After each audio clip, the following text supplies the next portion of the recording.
Hi అండి, నేను ఇప్పుడు ఎగ్ ఫ్రైడ్ రైస్ చేయబోతున్నానండి. ముందుగా కావాల్సినవి అన్నం 1 కప్పు తీసుకున్నానండి. ఎర్రగడ్డ, పచ్చిమిర్చి, టమాటా, కొత్తిమీర తరిగి పెట్టుకున్నానండి. కోడిగుడ్లు తీసుకున్నానండి. కోడిగుడ్లు ముందుగా బాండలు పెట్టుకున్నానండి.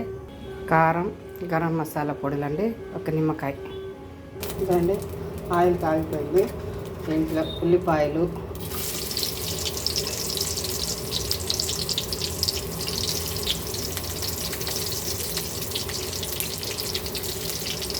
పచ్చిమిర్చి,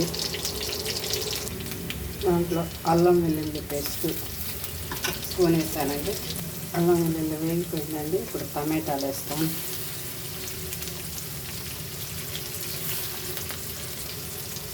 ఇదండి కారం 1 స్పూన్ అండి. ఉప్పు తగినంత. ఇదండి గరం మసాలా పొడి, చాట్ మసాలా అండి, కొత్తిమీర, ఎగ్స్ వేసానండి.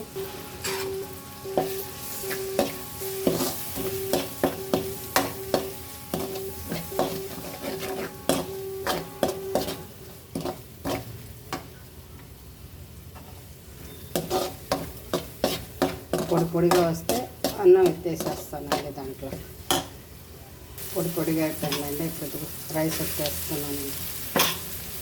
ఇదండి దీంట్లో నిమ్మరసం వెళ్ళుకొని వేడిగా సర్వ్ చేసుకుంటే సూపర్గా ఉంటుందండి. వేడిగా ఎగ్ రైస్ అండి. నచ్చితే లైక్ చేయండి, షేర్ చేయండి. సూపర్గా ఉంటుందండి.